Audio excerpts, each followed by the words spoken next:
이번 주에는 추석 명절도 있어서 연휴가 이렇게 이어지고 있는데요. 이번 한 주간도 주님의 은총과 평화가 가득하시기를 주님의 이름으로 축원드립니다. 아멘.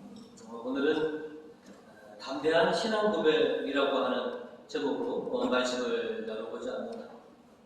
오늘 말씀을 통해서 저희가 먼저 기억해야 될 것은 주님에 대한 신앙 고백을 요청하신다라고 하는 것입니다. 복음에서 예수님께서는 길을 가시던 중에 제자들에게 불쑥 사람들이 당신을 누구라고 하느냐라고 물으셨습니다. 그래서 제자들은 그동안 들은 대로 저마다 대답을 합니다. 복음 28절입니다. 세례자 요한이라고 합니다. 그러나 엘리야라고 하는 사람들도 있고 예언자 중에 한 분이라고 하는 사람들도 있습니다 하고 제자들이 대답하였습니다. 다른 사람들이 당신을 어떻게 얘기하는지 제자들을 통해서 들으신 예수님, 이제 제자들에게 예수님 당신이 누구냐고 생각하는지 이제 제자들에게 묻습니다. 29절입니다. 그러면 너희는 나를 누구라고 생각하느냐 하고 예수께서 다시 물으시자 베드로가 나서서 선생님은 그리스도이십니다 하고 대답하였다 라고 우리에게 전해주고 있습니다. 길을 가시던 도중에 불쑥 제자들에게 당신을 누구라고 생각하느냐 라고 예수님께서 물으신 것처럼 오늘날도 우리들은 어느 순간에 불쑥 예수님이 누구라고 생각하느냐라고 하는 이 질문에 우리는 답을 해야 합니다. 베드로 사도가 바로 선생님은 그리스도이십니다라고 대답했던 것처럼 우리들도 언제든지 어느 순간들이든지 주님께서 물어보시면 그 즉시 응답할 준비가 되어 있어야 하고요. 또 예수님을 인정할 준비가 되어 있어야만 합니다. 베드로 사도가 선생님은 그리스도이십니다라고 고백할 때 그 당시에는 예수님이 이스라엘 전역으로 그렇게 유명세를 떨치고 있을 때도 아니고 또 유대의 지도자들이 예수님을 요주의 인물로 그렇게 주목할 때도 아닙니다. 예수님은 저 변방 작은 지역에서 그렇게 사역을 시작한 아주 소문이 들난 그런 상태였었는데 베드로 사도는 예수님을 그리스도라고 이렇게 고백하고 있는 것이죠. 당신이 누구라고 생각하냐라는 질문에 베드로는 서슴지 않고 선생님은 그리스도이십니다 라고 하는 이런 확신에 찬 고백을 주님께 하고 있었던 것이죠.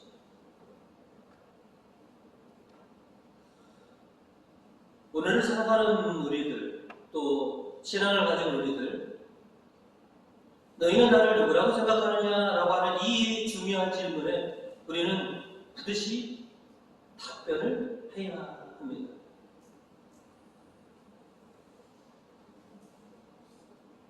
기독교의 믿음이란 예수 그리스도를 알고 예수를 믿고 주님으로 고백하는 것, 이것이 기독교의 믿음인 것이죠.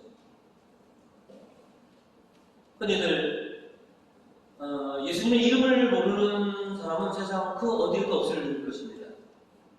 그러나 아직도 많은 사람들이 그저 예수님을 세계 4대 성인 중에 한 분 정도, 그리고 존경할 만한 그런 위인으로 여기는 사람들이 아직도 많이 있지만, 그러나 신자는 예수님을 나의 구세주이십니다, 내 신앙의 대상이십니다 라고 하는 이런 신앙 고백을 우리가 해야 한다는 것이죠. 예수님을 그리스도로 알고 믿고 고백하는 것은 어떻게 보면 인생에서 가장 위대한 발견이다. 그리고 인생의 모든 문제를 해결해주는 발견이 예수는 그리스도이십니다 라고 하는 것, 그리고 그리스도로 고백하는 것이 그만큼 인생에서 가장 중요하고 가장 큰 발견이라 할 수 있는 것이죠.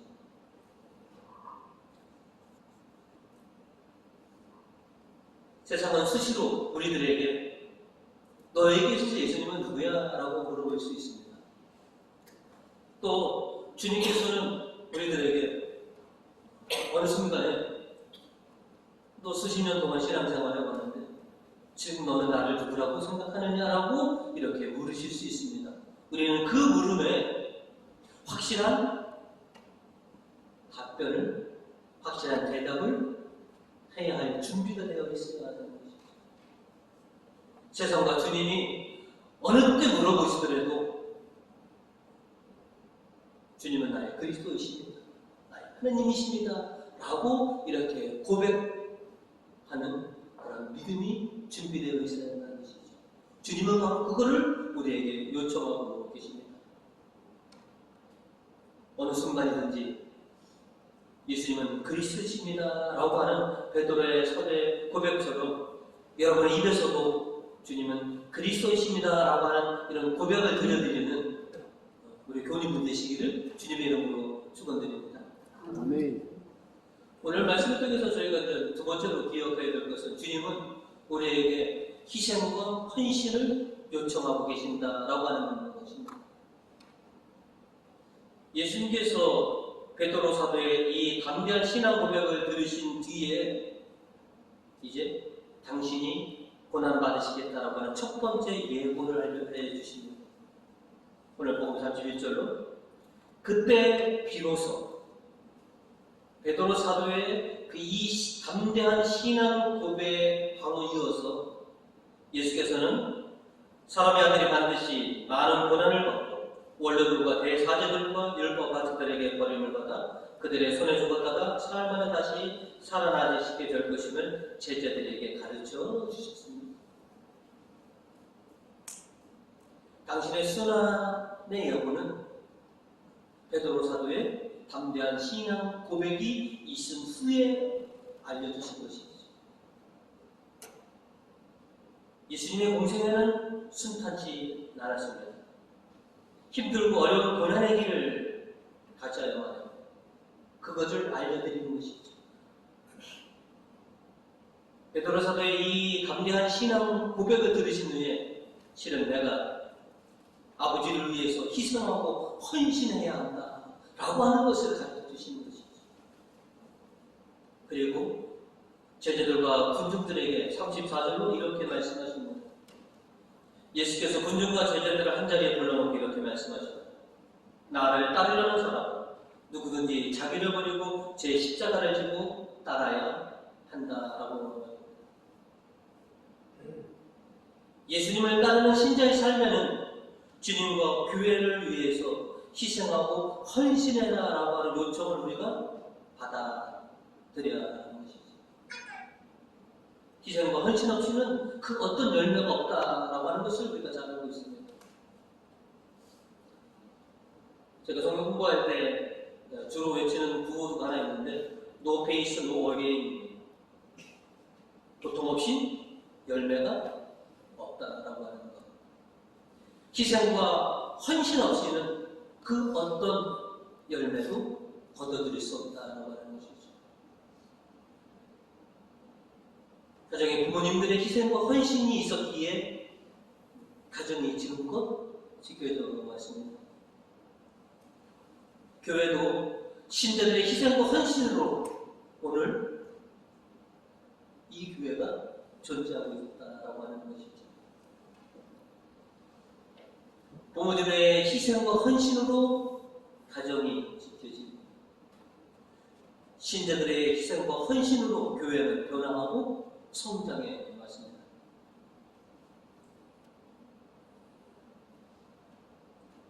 주님은 우리에게 당신을 위해서, 몸된 교회를 위해서 희생하고 헌신하라. 그래서 사제는 사제로서 감당해야 될 십자가를 견뎌내야 하는 것입니다. 교회의 리더들은 리더로서의 십자가를 견뎌내야 내야 하고요. 신자들은 신앙인으로서 짊어져야 될 십자가가 있고 그 십자가를 견뎌내야만 합니다. 그런데 때로는 그 십자가가 굉장히 너무나 버겁게 느껴질 때도 있고요. 너무 힘들게 느껴져서 좀 벗어버렸으면 하는 생각이 들 때도 있지만, 그러나 우리에게 지어주신 그 십자가는 우리로 하여금 능히 질 수 있을 만한 십자가를 주님께서 지어주셨다라고 하는 것이죠. 우리 각자 신앙에 맞게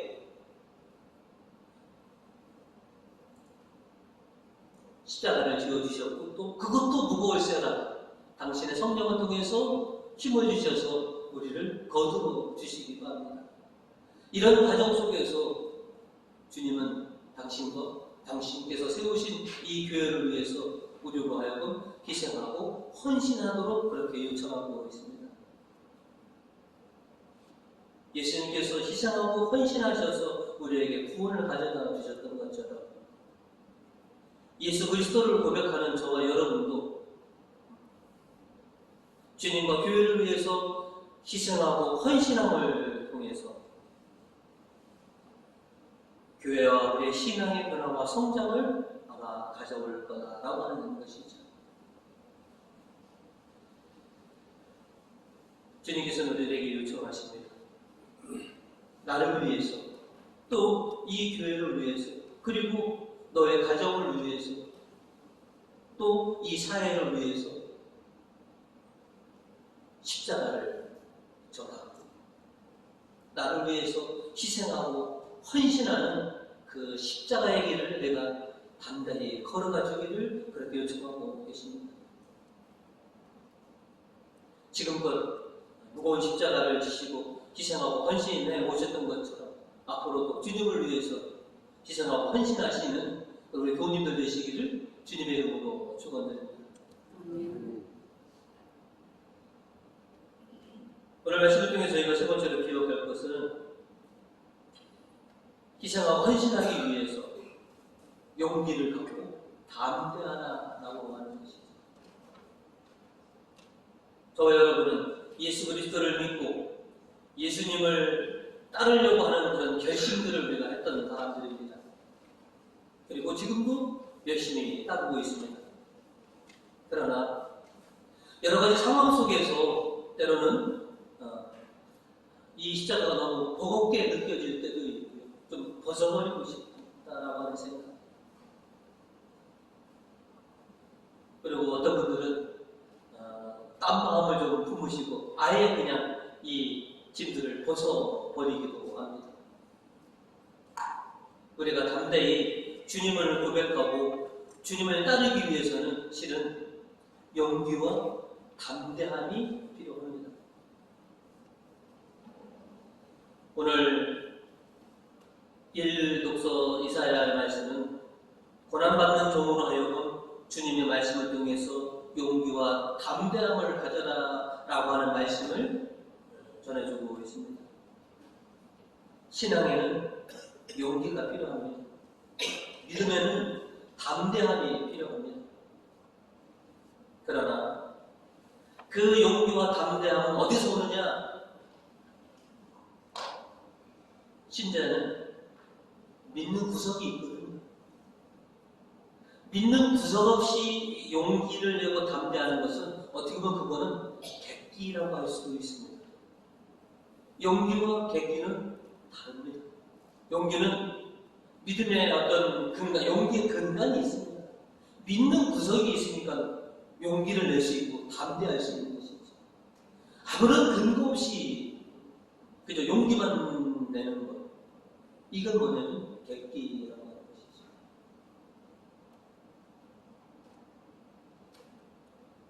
오늘 이사야서 4절은 우리에게 이렇게 말씀하고 있습니다. 주 야훼께서 나에게 말씀씨를 익혀주시며 고달픈 자를 격려할 줄 알게 다정한 말을 가르쳐 주신다. 아침마다 내 길을 일깨워 주시어 배우는 마음으로 듣게 하신다.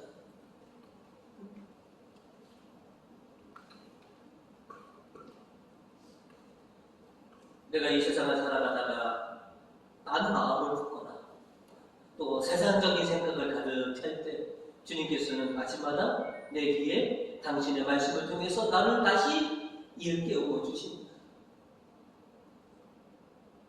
그래서 그 말씀이 나에게 힘이 되어서 다시 용기를 내어서 다시 일어서게 한다라고 하는 것이죠.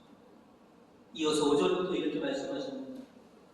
주 야훼께서 나의 길을 열어주시니 나는 거역하지도 아니하고 꽁무니를 빼지도 아니한다.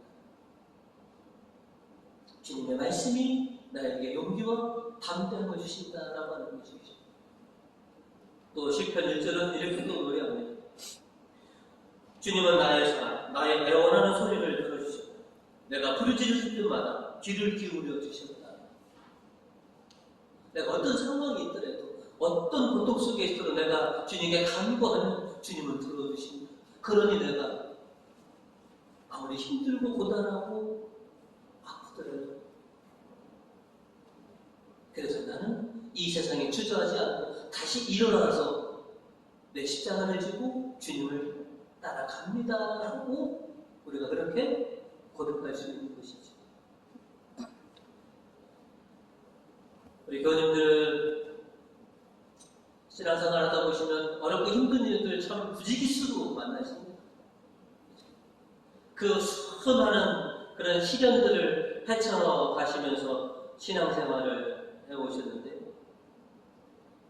사제들도 마찬가지입니다. 사제생활에 어렵고 힘든 순간들도 참 많이 있습니다.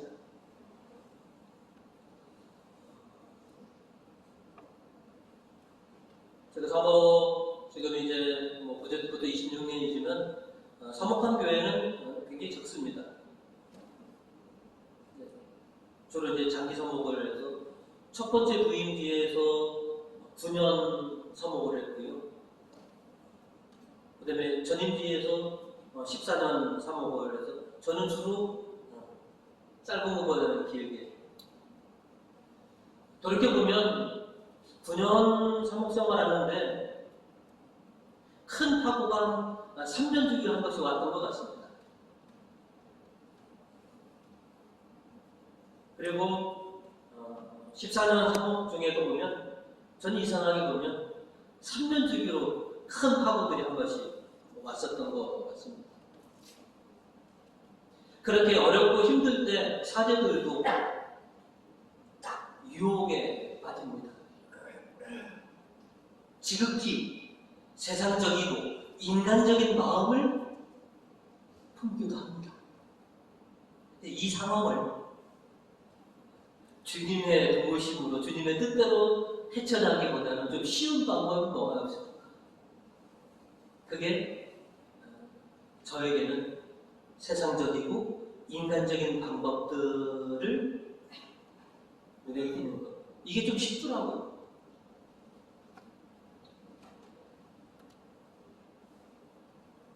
이렇게 힘들고 어려운 순간에 하나님의 뜻이 어디 있는가라기보다는 사람의 생각과 세상의 생각으로 이 모든 것들을 헤쳐나가려고 했던 그런 저에게 주님은 여지없이 남원해 주셨죠. 오늘 예수님께서는 베드로에게 이렇게 부르십니다. 복음 33절입니다. 예수께는 돌아서서 제자들을 보신 다음 베드로에게 사탄아 물러가라. 하나님의 일은 생각하지 않고 사람의 일만 생각하는구나 하시며 꾸짖으셨다.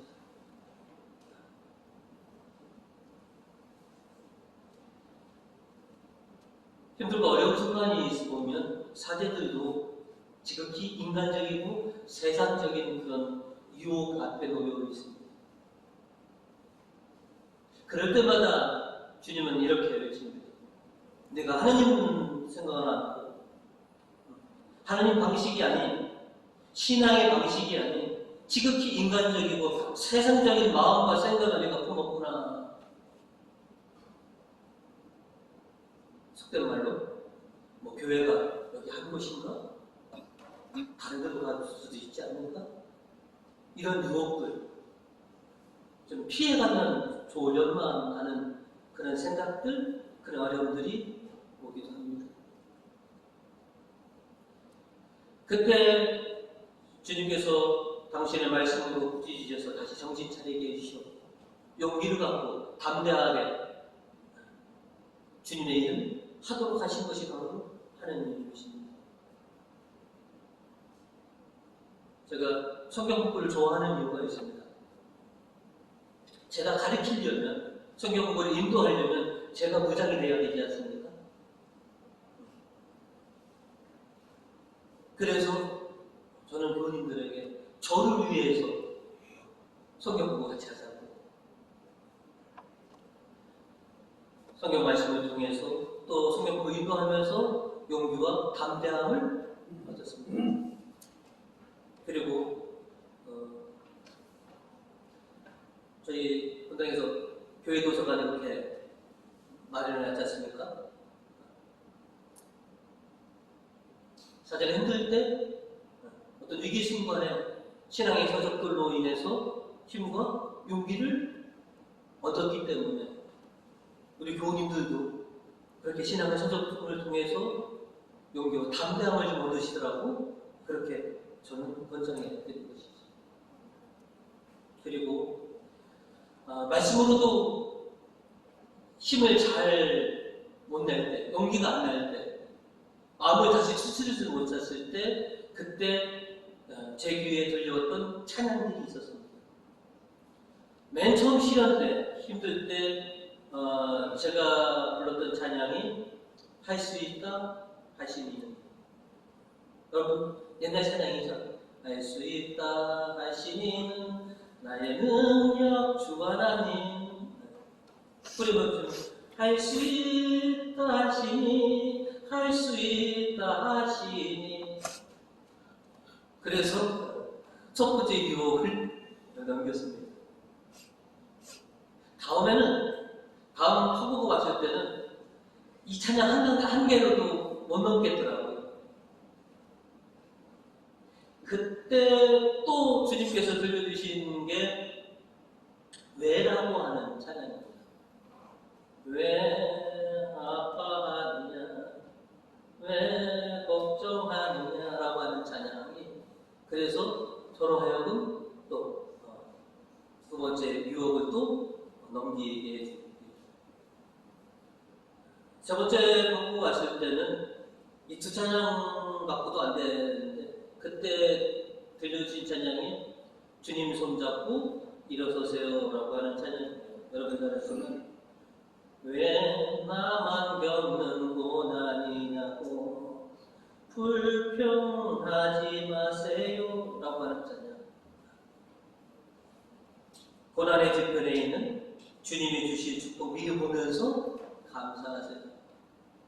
주님께서 이 시련을 주시고 어려움을 주신 것은 이 시련 뒤에 있는 축복을 받을 수 있는 기회라고, 그래서 또 넘어갔고요. 그리고 제일 마지막에 온 타고는, 그때는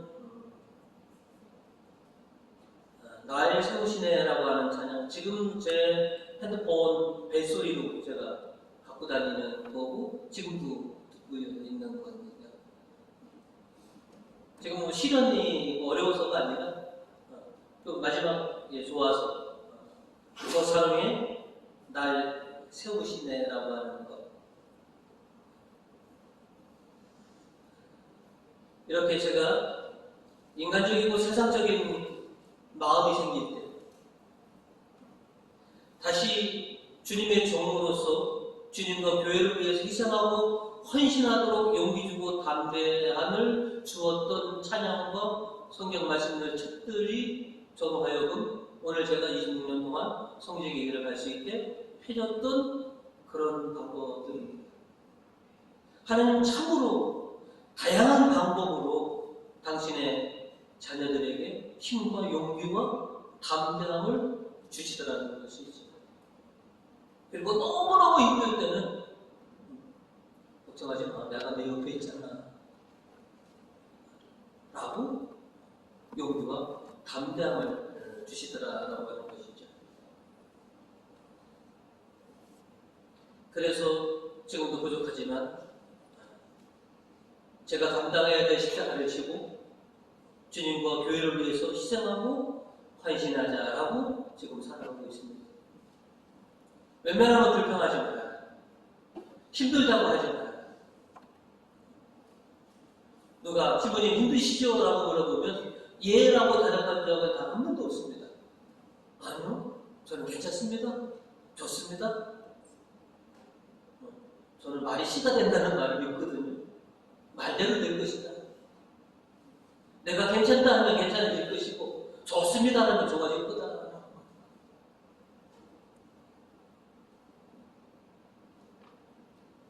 부정의 말보다는 긍정의 말을 좀 하면서 하자.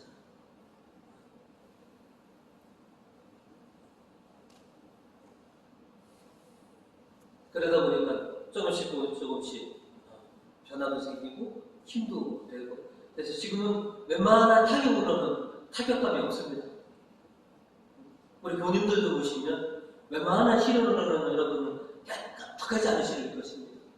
그만큼 여러분이 담대해지셨다는 것이죠. 주님이 함께 계셨고 주님의 말씀으로 여러분이 독특하게 서 계셨기 때문에 그렇다는 것이죠. 그러면서도 항상 나 자신에게 또 수시로 묻습니다. 내가 지금 올바른 길을 가고 있느냐라고. 또 베드로가 책망받은 것처럼 내가 또 주님께 책망받을 짓을 또 하고는 있지 않나라고 스스로 또 견책을 하게 됩니다. 칭찬은 못 받으려도 책망은 받지 말아야지. 잘한다는 소리는 못 들어도 못한다는 소리는 듣지 말아야지. 주님한테 책망받지 않으려고 지금 열심히 하고 있습니다. 우리 부모님들, 지금 내가 주님의 길을 잘 가고 있는지 한번 나에게 물어봐야 돼요. 그리고 내 인생에 예수님은 누구신가라고 내가 답변할 준비가 되어 있어야 하는 것이죠. 그래서 언제 어느 순간에 주님이 사랑하는 내 아들아, 사랑하는 내 아들아, 너는 나를 누구라고 생각하느냐라고 하는 질문에 주님은 그리스도이십니다 라고 고백하고 주님을 위해서 담대하게 십자가를 지고 따라가실 수 있는 그런 우리 교님들이 되시기를 주님의 이름으로 축원드립니다.